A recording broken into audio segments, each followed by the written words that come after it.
Halo, Assalamualaikum warahmatullahi wabarakatuh. Hari ini Mama Iji nggak buat roti, tapi akan memanaskan roti. Nih kita siapkan ini dulu, aluminium foil. Kemudian ini ada nih rotinya. Roti roti ini udah seminggu lebih mungkin. Karena pada hari kedua itu udah nggak ada tanda-tanda lagi yang mau makan, jadi Mama simpan dalam plastik dan masukkan di kulkas. Itulah gunanya kulkas, ya kan, untuk menyimpan bahan makanan yang sekiranya tidak akan habis. Nah, setelah itu, karena pagi ini kita akan sarapan roti. Ini tadinya rotinya kita biarkan dulu di suhu ruang. Lalu kita bungkus menggunakan aluminium foil. Ini kita panaskan 2. Karena pagi ini yang baru siap itu hanya 2 orang yang udah bangkit. Ini kita bungkus dulu. Bungkus, tutup gini ya. Ini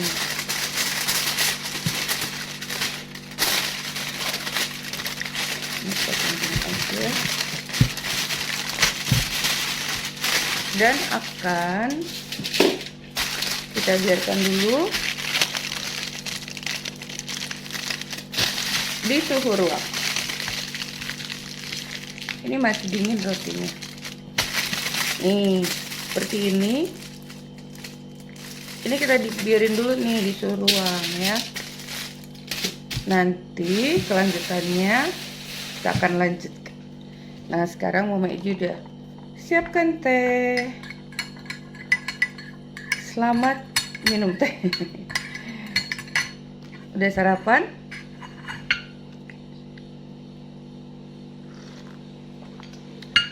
Tadi panas, sekarang udah dingin.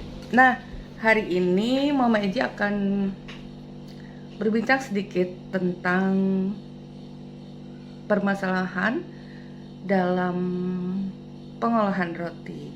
Nah, karena banyak sekali pertanyaan-pertanyaan dari kalian yang terkadang, mohon maaf, ada nggak Mama Iji bales. Nah, biasanya pertanyaan itu jawabannya udah ada pada video.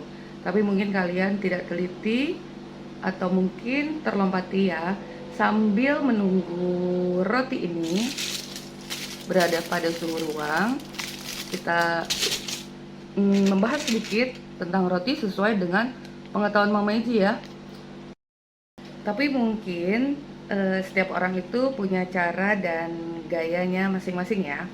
Nah, kalau di sini banyak sekali pertanyaan mengenai apa benar tanpa telur itu bisa lembut. Yang kedua, mengapa pakai air dingin? Mengapa menggunakan air hangat? Nah, kemudian mengapa ragi dicampur jadi satu? Mengapa istirahatnya lama? Atau mengapa roti tidak mengembang? Mengapa pakai bahan tambahan roti? Atau juga biar enak, apa bisa butternya dibanyakin? Lalu mengapa adonan tidak mengembang? Dan masih banyak lagi ya. Untuk itu ada baiknya sebelum kita praktek atau membuat roti, sebaiknya kalian itu mengetahui dulu teorinya, terutama mengenai bahan-bahan roti, lalu tekniknya, dan metode pembuatan roti. Nah, kita mulai dari bahan dasar roti. Bahan dasar roti itu terdiri dari terigu, gula, garam, air, lemak, dan ragi instan. Terkadang ada yang tidak menggunakan lemak, jadi tergantung dari jenis roti yang akan kita buat ya. Dan juga bahan tambahan roti itu misalnya pelembut dan pelembab roti, contohnya bread improver dan conditioner. Nih yang perlu kalian perhatikan. Pertama, bahan. Pastikan kualitas bahan itu baik. Misalnya pada ragi, raginya masih aktif, Tapi jika kalian ragu aktif atau tidaknya, bisa kalian tes dicampurkan dengan air hangat dan sedikit gula. Kalau raginya berbusa, artinya aktif. Kemudian bahan berikutnya adalah tepung. Nah, tepung ini juga sangat menentukan. Biasanya pada pembuatan roti, tepung yang kita gunakan itu adalah tepung terigu protein tinggi. Mengapa tepung protein tinggi? Karena di dalam protein tinggi itu kandungan glutennya sangat banyak. Itu nanti yang akan membantu proses roti mengembang dengan baik. Tapi disesuaikan juga ya dengan resep. Terkadang ada jenis roti yang menggunakan tepung jenis lain. Nah, terkadang jika kalian ingin mencoba, berani mencoba, mungkin juga nekat ya, untuk jenis roti yang lembut, kalian tidak menggunakan tepung protein tinggi. Hasilnya jadi, tapi Mama Megi yakin kelembutannya itu hanya saat setelah dipanggang atau keluar dari oven, maksimal selama 1 hari. Kalau keesokan harinya lagi, kemungkinan udah agak keras dan mengering ya, karena tidak menggunakan tepung dengan glutein yang banyak. Jadi kemungkinannya seperti itu, sesuai dengan yang pernah Mama Megi coba ya. Lanjut sekarang metode. Banyak metode roti yang bisa kalian lakukan untuk mendapatkan hasil roti yang lembut ya. Yang berpengaruh di sini adalah bahan tambahan roti. Perlukah kita menggunakan bahan tambahan roti atau tidak, itu tergantung metode yang akan kita gunakan. Nah, mungkin sebagian dari kalian udah tahu ya metode-metode pembuatan roti. Yang pertama, metode cepat atau no time dough. Tidak waktu mengadon itu tidak lama. Semua bahan roti diaduk menjadi satu lalu fermentasikan dengan cepat. Nah, maka untuk cara ini kita membutuhkan bahan tambahan roti. Nanti di belakang kita bahas apa aja sih bahan tambahan untuk roti itu. Yang kedua, brick roll atau metode rolling. Semua bahan juga dicampur jadi satu, tapi ini biasanya menggunakan mixer. Nah, setelah kita mixer, kemudian kita pipihkan menggunakan rolling. Terus kita rolling sampai kalis. Nah, metode ini juga diperlukan bahan tambahan pendukung roti. Yang ketiga, strike dough metode. Semua bahan itu dicampur juga menjadi satu, lalu difermentasikan 2 kali. Waktunya itu bisa 1-3 jam. Nah, roti yang dihasilkan tidak sehalus dan seharum roti yang menggunakan metode biang. Contohnya strike dough metode ini metode Sangjinko. Kalian bisa lihat di video Mama Megi sebelumnya, pembuatan roti menggunakan metode Sangjinko. Kemudian yang keempat, spong and dough. Nah, ini idola para ibu-ibu.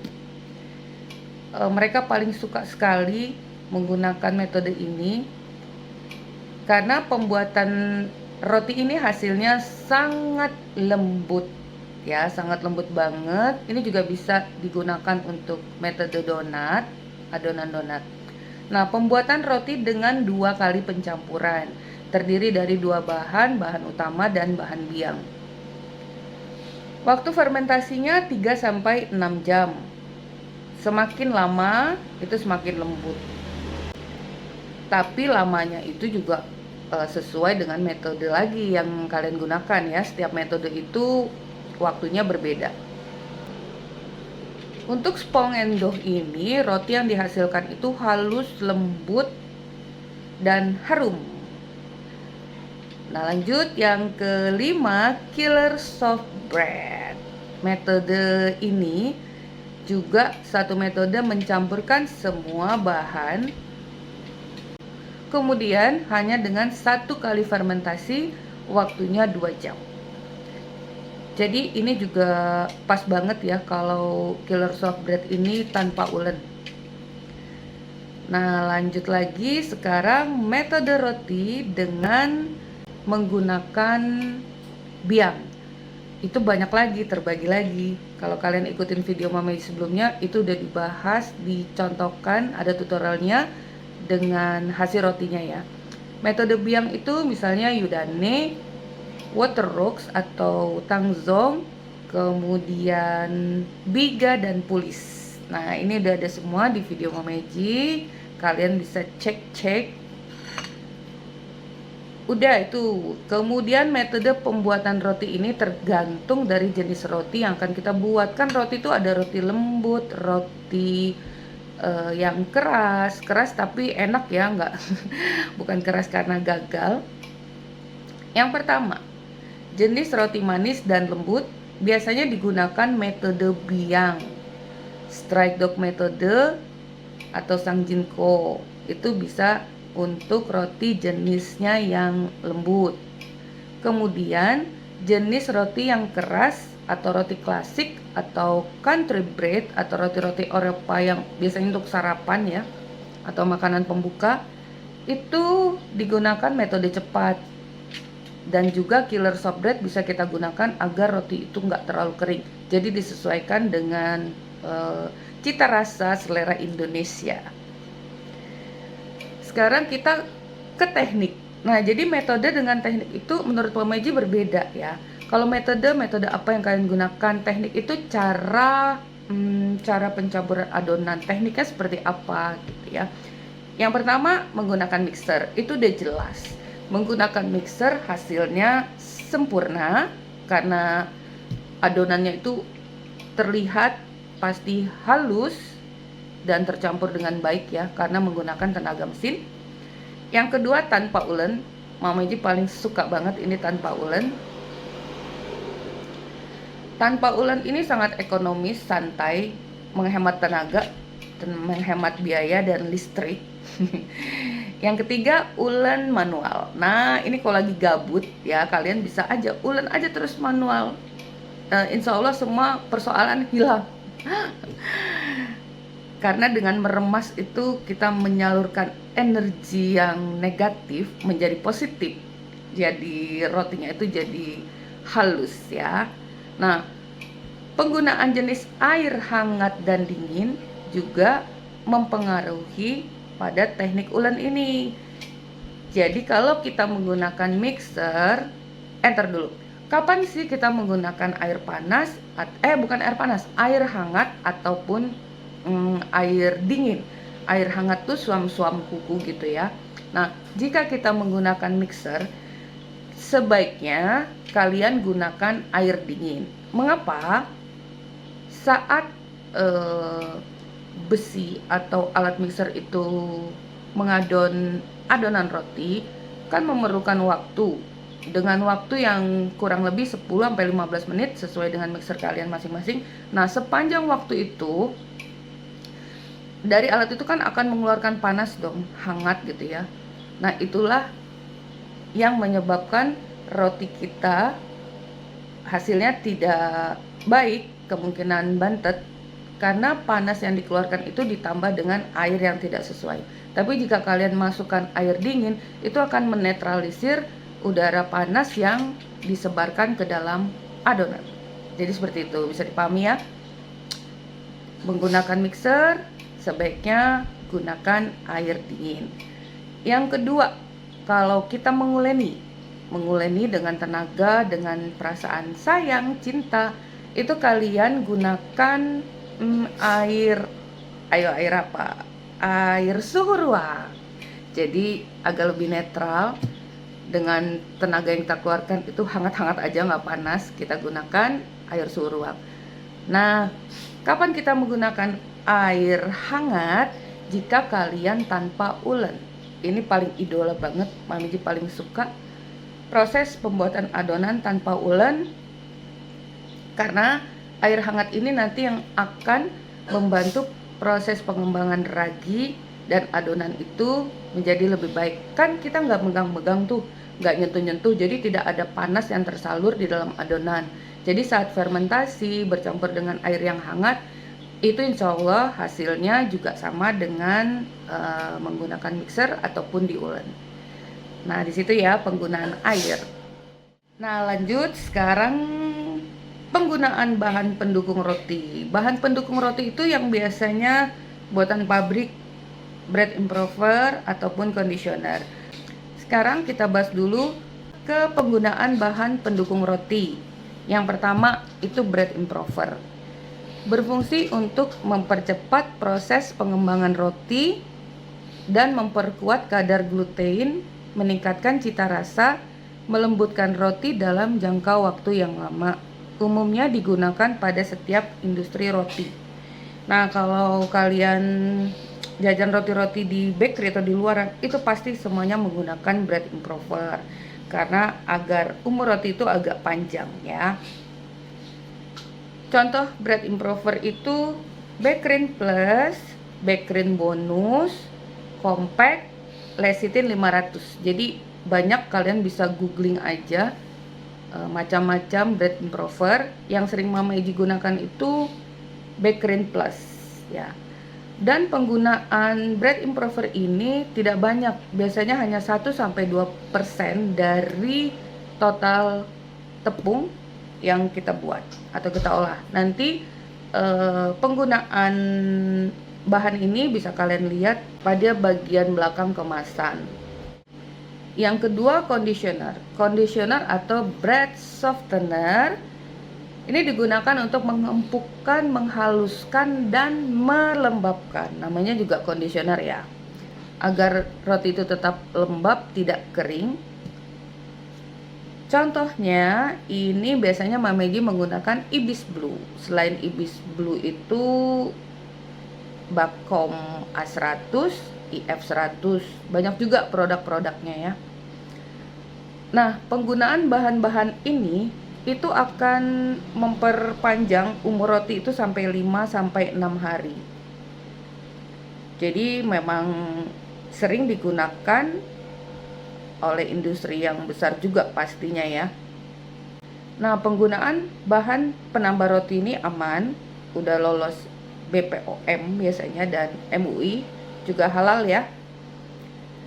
Aman bagi tubuh karena juga penggunaannya kan gak 1 gelas.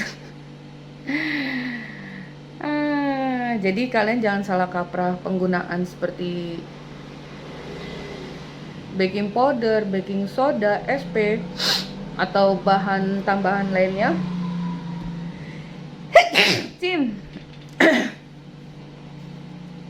Itu aman dan sah-sah aja kita gunakan. Jadi nggak usah terlalu naif ya, karena tentunya bahan makanan, penambahan makanan itu pasti ada di makanan atau jajanan, kue-kue, roti-roti yang dijual di pasaran. Jadi ada loh yang bilang, Mama Eji jangan dong menggunakan soda kue, berbahaya bagi tubuh. Apapun yang berlebihan itu pasti berbahaya. Makanya kan cuma seujung ya, seujung sendok gitu, nggak juga 1 gelas, ya kan? Dan kalau itu berbahaya, ya udah pasti dilarang. Jadi penggunaan secukupnya sesuai takaran. Insya Allah aman. Apapun yang berlebihan itu pastinya berbahaya, iya kan? Lanjut, bahan pengawet roti. Nah, apabila kalian beli roti di luaran dan itu awet tahan sampai 1 minggu lebih, artinya mereka menggunakan bahan pengawet roti. Nah, untuk kali ini bahan pengawet roti ya Mama Eji nggak tahu karena nggak pernah menggunakan ya. Bahan pengawet roti itu biasanya mengandung asid. Nah, kalau kalian mau tahu ya bisa googling aja gitu kan. Nah, penggunaan telur. Telur itu tentunya enak ya, kalau makanan apapun pakai telur itu enak, gurih dan dapat melembutkan. Jika kalian tidak menggunakan satu metode roti apapun, itu sebaiknya menggunakan telur dan bahan penunjang roti misalnya bread improver dan conditioner. Nah, jadi itu ingat, roti akan tetap lembut asalkan dengan metode pembuatan roti yang tepat. Itu kita tanpa telur, tanpa bread improver atau conditioner, hasil roti itu akan lembut, bahkan bisa tahan sampai 5-6 hari. Nah, jadi nanti kalian bisa lihat di video Mama Eji cara-cara penggunaan metode pembuatan roti tadi. Jadi di situ kuncinya, nggak pakai telur tetap lembut, nggak pakai bread improver dan conditioner, roti itu hasilnya lembut, halus dan bertahan dalam jangka waktu yang lama, terutama pembuatan roti dengan metode biang. Itu udah top banget. Nah, banyak juga keluhan, kenapa sih buat roti, aduh males banget ya buat roti, buatnya lama banget, istirahatnya lama. Kalau menggunakan mixer nggak usah ditanya lagi ya. Setelah kalian mix dengan halus, kalis, window pan, itu waktu istirahatnya cuma sebentar, sekitar 20 atau 30 menit paling lama udah mengembang dengan baik. Tapi jika kalian tidak menggunakan mixer, kalian hanya tanpa ulen ya, yang kita istirahatkan. Setelah dicampur semua bahan, kita tutup dan kita istirahatkan dalam waktu 1-2 jam. Kemudian fermentasi lagi yang kedua, itu gunanya agar gluten itu terbentuk dengan baik ya, terbentuk dengan baik tanpa kita utak-utik, tanpa kita uleni, tanpa mengeluarkan tenaga, tanpa menggunakan mixer. Jadi disitulah biarkan waktu dan suhu yang bekerja.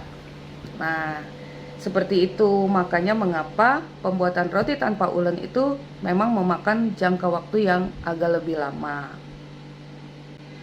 Kemudian ya itu tadi ya, mengapa proses waktu yang lama itu kita butuhkan jika kita tidak menguleni dengan tangan ataupun dengan mixer. Tapi adil aja kan, hidup itu kan seperti itu, tidak ada yang sempurna, ada kelebihan dan ada kekurangan. Tapi kalau disuruh milih, kalian mau pilih yang mana? Pilih yang menggunakan tenaga, mengulen sampai otot membesar atau didiamkan aja dengan santuy sambil ya leleh-leleh, atau tagihan listrik melonjak nggak gitu juga kali ya. Kudu punya mixer gitu kan. Kalau Mama Edi sih milihnya yang santuy, yang santai. Waktu 1-2 jam, 3 jam, 4 jam bisa dilakukan untuk hal-hal yang lain, ya kan. Jadi mengerjakannya juga harus santai. Apalagi ya, oh iya, Mama Edi mau, ini kayaknya udah suhu ruang, kita panaskan dulu ovennya.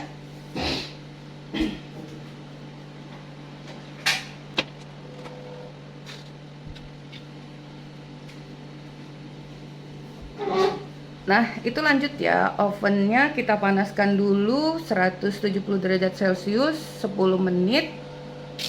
Api atas bawah boleh biar cepet, nanti tinggal kita masukkan. Sekarang kita lanjut lagi proses pembuat. Nah ya, proses pembuatan roti dengan metode biang itu sangat baik dan terbaik menurut Mama Edi, menurut yang udah pernah Mama Edi buat ya.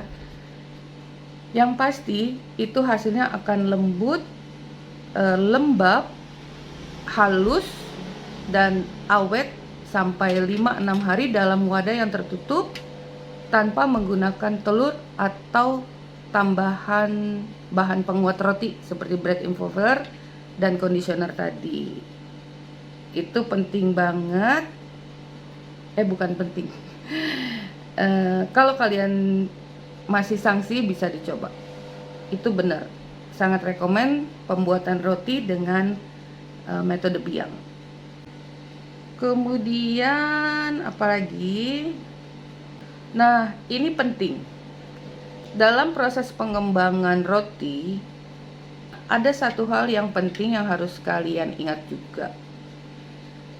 Dalam proses fermentasi dan pengembangan roti, itu yang berperan penting adalah ragi. Jadi ragi harus aktif dan penggunaan tepung protein tinggi. Karena protein tinggi itu glutennya juga banyak ya. Jadi bisa membantu membuat adonan itu lebih kokoh, mekar, mengembang. Karena saat proses fermentasi itulah gluten dan ragi itu bekerja. Nah, proses pencampuran adonan yang mengembang dengan baik akhirnya akan sempurna. Jika sempurna, roti kita pastinya akan lembut. Terdapat pada metode biang. Selain itu ada juga metode autolis, itu juga tanpa ulen, juga menggunakan metode biang. Metode autolis ini kita fermentasikan selama 6 jam. Sebaiknya 6 jam. Kalau kita fermentasikan 6 jam, itu letakkan di dalam kulkas ya. Nah, untuk autolis ini juga udah ada nanti di video Mama Eci.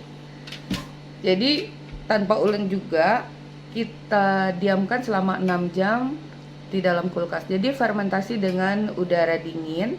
Kemudian setelahnya nanti kita campurkan dengan bahan biangnya. Jadi bahan utama yang kita masukkan di kulkas itu kebalikannya. Jadi roti itu dapat berfermentasi pada udara hangat dan dingin. Kalau udara dingin, contohnya kita simpan di dalam kulkas ya, atau metode overnight, semalaman, itu hasil adonannya sangat halus, sangat solid banget walaupun tanpa ulen. Jadi roti yang kita fermentasikan di dalam udara dingin itu pembentukannya sangat sempurna karena proses fermentasinya itu secara perlahan. Nah, dengan metode menggunakan istirahat yang lama. Jadi kesimpulannya, roti dengan menggunakan metode biang itu sangat baik. Kemudian proses pemanggangan. Penting setiap oven itu berbeda walaupun mereknya sama. Mau oven listrik, oven tangkring, oven gas, itu pastinya karakternya berbeda. Jadi kalian harus memahami tingkatan suhu pada oven itu dan karakteristiknya. Itu penting banget. Dengan kalian sering mengolah, tentunya kan udah ini ya, udah tahu lah panasnya itu kalau 200 derajat itu seberapa panas. Jadi suhu pada resep itu hanya patokan. Selanjutnya kalian harus lihat dan kira-kira sendiri sambil dilihat kematangan roti.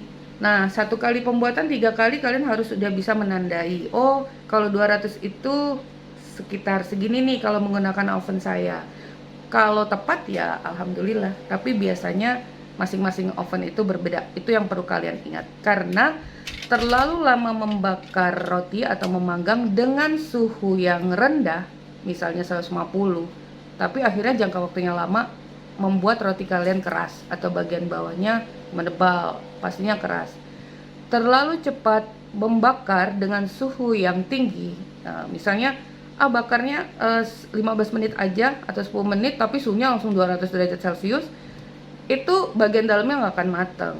Bagian luarnya aja yang kokoh, udah kecoklatan tapi dalamnya tidak matang.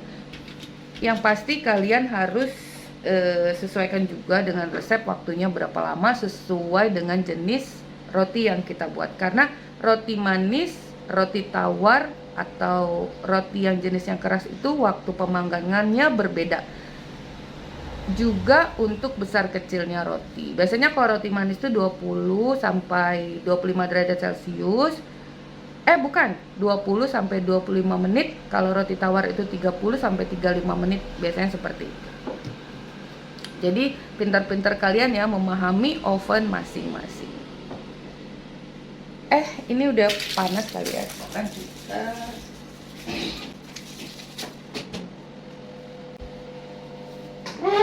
kita tunggu dulu rotinya dihangatkan 10 menit aja. Nah, untuk pengadonan dan pencampuran roti itu kalian harus lakukan. Ini Mama Eci sering banget bicarakan ini ya, mengenai perasaan.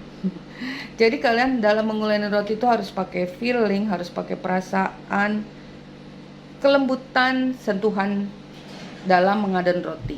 Nah, makanya Mama Eci tuh sering mengadon roti itu nggak pakai alat tapi langsung menyentuh, agar kita bisa lebih tahu konsistensi dari adonan roti tersebut.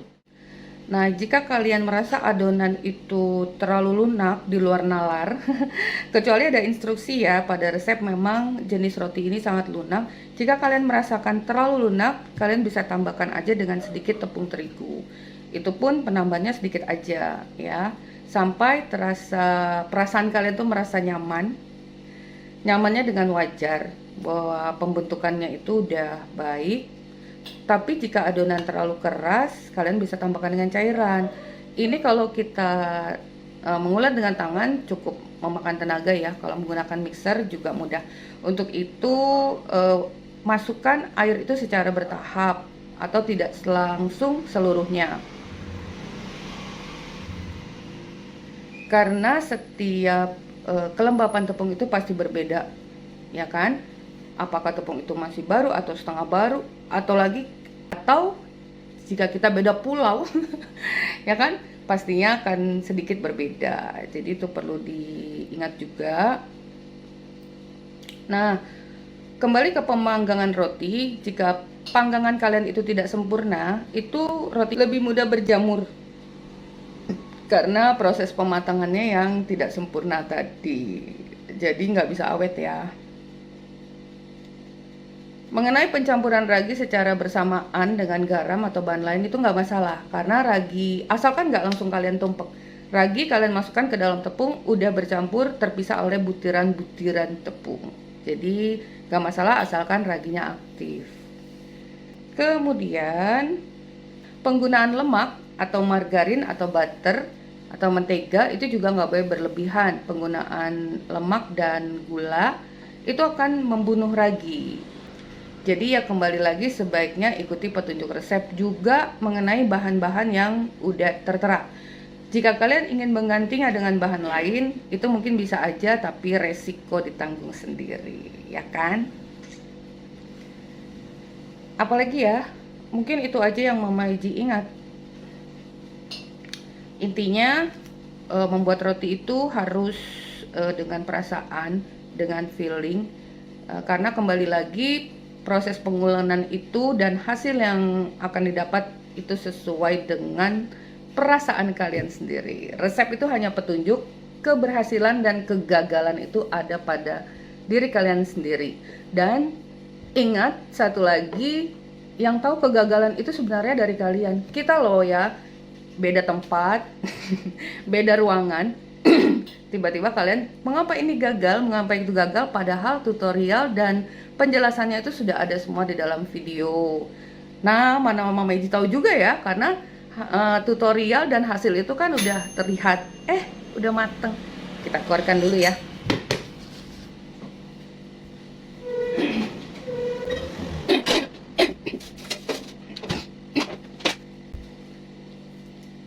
Nah, ini dia.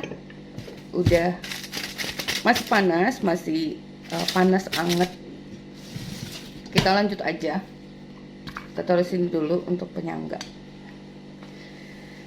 Nah, jadi jika kalian ingin enak, bukan berarti harus banyakin butternya atau bahan yang kalian suka itu dibanyakin, tapi kualitas bahannya yang harus kalian tentukan. Tentunya kualitasnya harus baik. Seperti yang menentukan itu biasanya penggunaan susu dan butter. Butternya harus kualitas baik atau yang menurut kalian enak. Jadi semuanya tetap harus sesuai resep. Apabila dalam pengerjaan hasilnya tidak sesuai yang kalian inginkan, itu kalian jangan putus asa, terus mencoba. Semakin banyak kalian mencoba, mengulang dan tahu letak kesalahannya sendiri, insya Allah hasilnya pasti akan baik. Tidak ada yang tidak mungkin, ya kan? Kalian pasti bisa semua membuatnya. Karena Mama Iji juga bukan ahlinya roti loh, juga bukan chef. Mencoba sendiri aja, jangan takut untuk mencoba. Oh ya, juga jam terbang sebenarnya juga menentukan ya. Jam terbang itu kayak pramugari aja ya. Jam terbang itu semakin banyak kalian mencoba, semakin sering kalian membuat, pasti tentunya udah biasa ya. Ala bisa karena biasa. Banyak sekali nih istilahnya untuk kalian. Dan juga yang pasti hasil tidak akan mengkhianati usaha. Jangan cepat menyerah, karena keberhasilan dan kegagalan itu ada pada diri kalian sendiri, bukan karena orang lain. Mama Eji hanya memberikan resepnya saja, ya kan? Dan satu lagi yang perlu diingat, setiap tahapan pembuatan apa saja itu saling berkaitan, terutama roti, ya. Step pertama, kedua mungkin baik, ketiga tidak akan mempengaruhi step selanjutnya. Jadi sebaiknya jika kalian ingin belajar dengan sungguh-sungguh, itu ikutin tahapannya sampai selesai, dipelajari dan dipahami, hanya tidak diikutin aja. Jadi harus juga dipahami. Kalau satu kali klik itu pasti udah paham, selanjutnya semuanya akan mudah. Aduh, ini udah cukup panjang ya, udah cukup lama, dan mungkin itu aja yang Mama Eji bisa sampaikan sesuai dengan apa yang sudah Mama Eji pernah buat, karena setiap orang itu pastinya mempunyai cara dan gayanya masing-masing. Jadi di video kali ini tidak untuk debat ya, jika kalian ragu bisa buktikan sendiri. Kalau ada yang ingin ditanyakan, kalian bisa tulis di kolom komentar. Nah, mungkin itu aja yang bisa Mama Eji sampaikan. Kalau masih ada yang kurang, mohon dimaafkan. Semoga video ini bisa bermanfaat. Oke, sekarang kita lihat hasil roti yang udah kita panaskan. Tuh, ini dia hasilnya. Ini tuh lembut, kembali lembut. Tapi ingat, pemanasan roti itu hanya bisa kalian lakukan hanya 1 kali, 2-3 kali udah nggak enak. Ya, sekarang kita coba potong.